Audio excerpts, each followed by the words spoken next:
Tanda hidup baru. Anak-anakku, marilah kita mengasihi bukan dengan perkataan atau dengan lidah, tetapi dengan perbuatan dan dalam kebenaran. 1 Yohanes 3 ayat 18. Sahabat Iktus yang dikasihi Tuhan, salah satu tanda seorang yang telah mengalami kehidupan baru adalah tinggal dalam kasih. Karena hidup baru dimulai saat kasih Allah telah menjadi bagiannya. Saat itulah seorang mulai memiliki kasih yang baru kepada orang lain, kasih yang tulus dan murni yang didasari kasih Allah. Kata agape menunjukkan kasih Allah yang tanpa syarat, rela berkorban, bahkan memberikan yang terbaik bagi semua orang. Inilah tujuan utama nasihat Rasul Yohanes dalam 1 Yohanes 3 ayat 11. Yaitu agar orang percaya senantiasa hidup saling mengasihi, sebagaimana Yesus hidup. Ada beberapa hal penting tentang kasih dan bagaimana akhirnya kita hidup untuk saling mengasihi. 1. Hidup lama tanpa kasih. Ayat 12 dan ayat 13. Ayat 12 merupakan sebuah contoh kehidupan tanpa kasih. Kain membunuh Habel meskipun Habel adalah adiknya. Mengapa? Karena Kain tidak tinggal dalam kebenaran. Alkitab menyatakan bahwa ia berasal dari si jahat. Kehendak jahatnya tidak mengenal batas, hingga merancang pembunuhan terhadap saudaranya sendiri. Kehendak jahat mengajari untuk membenci dan membalas dendam. Janganlah kamu heran, saudara-saudara, apabila dunia membenci kamu. Ayat 13. Ingin menunjukkan bahwa dunia ini telah rusak karena dosa, sehingga memiliki sifat yang jahat. Rasul Yohanes ingin mempertentangkan antara dunia sebagai pengikut ular yang jahat dengan orang percaya sebagai keturunan perempuan yang meremukkan kepala si ular. Orang percaya tidak boleh menjadi sama dengan dunia yang hidup tanpa kasih. 2. Kasih dimulai saat hidup baru. Ayat 14 dan 15. Kasih hanya ada di dua tempat, yakni ada di hati Allah dan di hati manusia Allah, yaitu seorang yang telah mengalami pembaharuan dalam Kristus.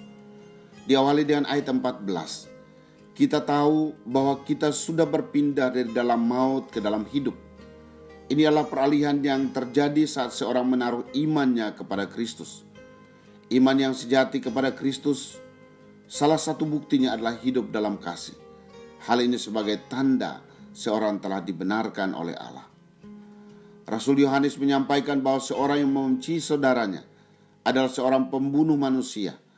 Ia kembali mengangkat contoh Kain yang hatinya panas dan mukanya muram karena dikuasai kebencian dan akhirnya melakukan kejahatan pembunuhan.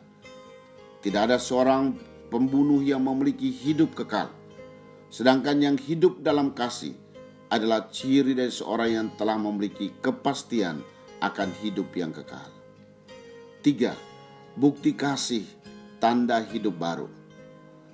Ayat yang ke-16 sampai ayat 18. Ayat 16 merupakan standar kasih dalam ukuran Allah, yaitu sama seperti teladan yang telah diberikan oleh Yesus Kristus. Ia telah memberikan yang terbaik, nyawanya sendiri untuk kurban tebusan dosa. Kasihnya ditujukan bagi orang berdosa, dan inilah yang pertama-tama harus diteladani.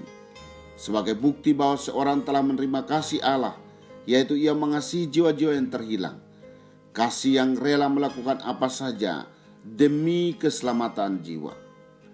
Kasih harus ada pada tingkat berikutnya, yaitu penyayang, murah hati, dan peka terhadap kebutuhan saudara-saudara. Nasihat dalam ayat 17 adalah tentang kasih yang nyata, yaitu jika ada saudaramu yang berkekurangan, hendaknya kita menunjukkan kasih. Inilah yang disebut dengan kepekaan secara rohani untuk memberi yang terbaik bagi orang lain. Kasih adalah tindakan konkret, bukan hanya melalui perkataan. Bandingkan ayat 18. Sahabat Iktus, tanda bahwa seorang telah memiliki Yesus sebagai Tuhan dan Juru Selamat pribadi dalam hatinya adalah ia mengalami pembaharuan hidup dari kehidupan lama yang tanpa kasih ke dalam hidup baru yang penuh kasih.